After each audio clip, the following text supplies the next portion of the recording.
अब बात करते हैं आज की एक और बड़ी खबर की। एक तरफ प्रधानमंत्री मोदी 2024 की बिसात सेट कर रहे हैं, तो दूसरी तरफ इंडिया गठबंधन में घमासान मचा हुआ है।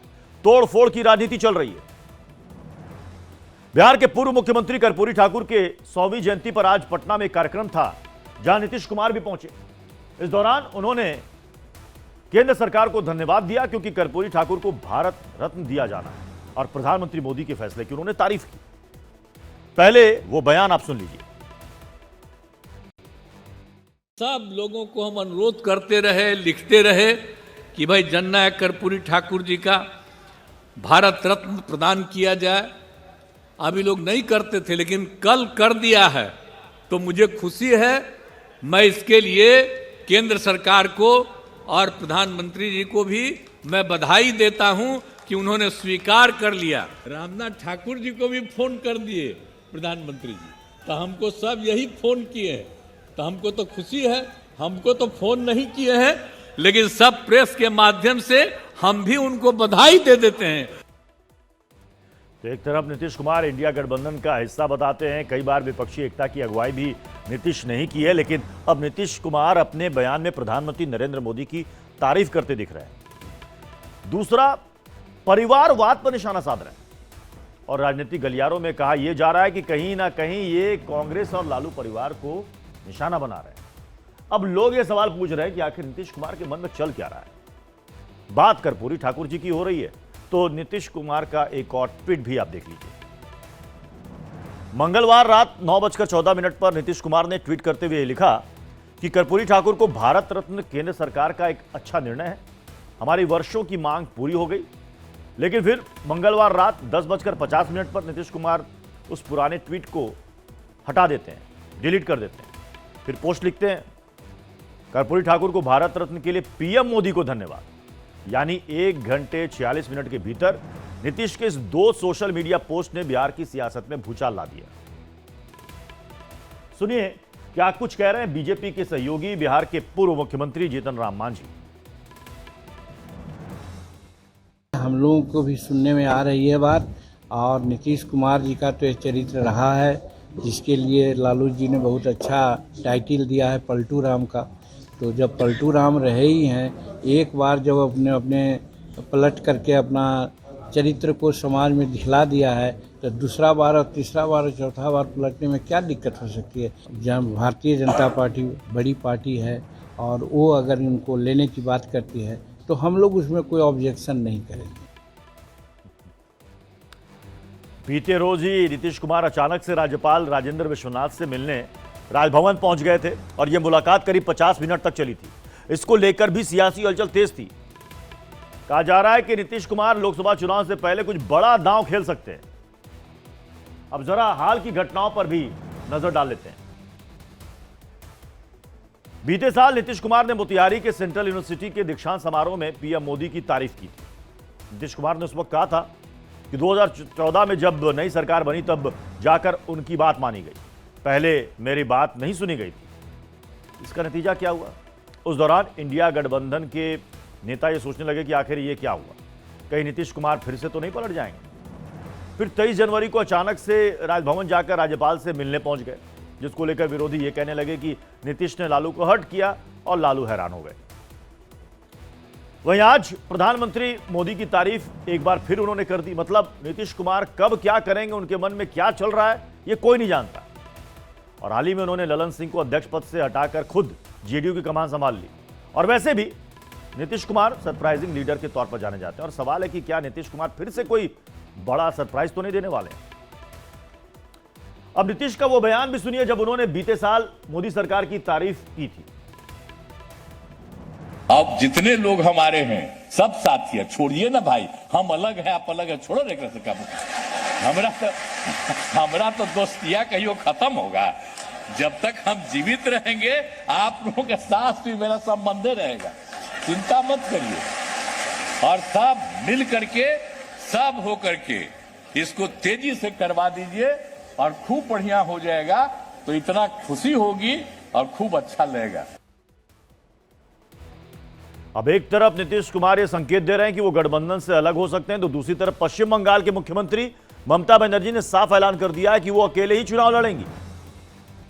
आमतौर पर होता क्या है कि इस तरह का ऐलान प्रेस कॉन्फ्रेंस करके किया जाता है, लेकिन ममता बनर्जी ने ऐसा कुछ नहीं किया। अचानक से गाड़ी से नीचे उतरी और मीडिया के सामने कह दिया कि पश्चिम बंगाल में तृणमूल कांग्रेस अकेले चुनाव लड़ेगी।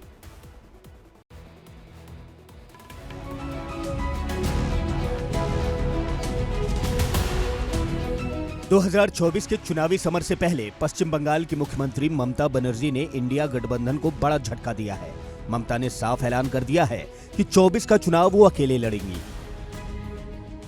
हम इंडियार অ্যালায়েন্স আমাকে একবার জানিয়েছে দিদি আপনার রাজ্যে যাচ্ছে না জানাইনি, সুতরাং আমার সাথে কোনো সম্পর্ক নেই বাংলার ব্যাপারে। অল ইন্ডিয়ায় কি করবো না করবো আপনার ইলেকশন ভাববো, আমরা সেকুলার পার্টি, আমরা বিজেপিকে হারানোর জন্য যা করা হবে। কিন্তু এখন কোনো চর্চা নেই, মিথ্যে কথা, অ্যাবসলিউটলি রং। মিথ্যেটা আমি বলবো না বলতে, অ্যাবসলিউটলি রং। कहां विपक्ष एक साथ मिलकर मोदी को हराने की तैयारी कर रहा था, लेकिन अब ममता ने विपक्ष को झटका देकर इंडिया गठबंधन के ख्वाब को बैक गियर में डाल दिया है। अब ममता बनर्जी के रूठने की वजह क्या है? आखिर ममता इंडिया गठबंधन से अलग क्यों हो गई? जरा वो वजह भी जान लीजिए। दरअसल लोकसभा चुनाव के लिए बंगाल में कांग्रेस 10 से 12 सीटों की मांग कर रही थी, वही टीएमसी केवल 2 सीट ही देना चाहती है। ममता बनर्जी ने कहा कि मेरे सुझाव को अमल में नहीं लाया गया, सुना ही नहीं गया। साथ ही यह भी कहा कि कांग्रेस की न्याय यात्रा बंगाल आ रही है, यह जानकारी भी उन्हें नहीं दी गई। अब ममता बनर्जी का 2 बयान सुनिए, जिसमें पहले वो इंडिया गठबंधन को बचाने की बात करती थी और अब इशारों इशारों में कांग्रेस पर ही निशाना साध रही। Let us challenge India, NDA, can you challenge India? Bhajpa, can you challenge India? The other people, can you challenge India?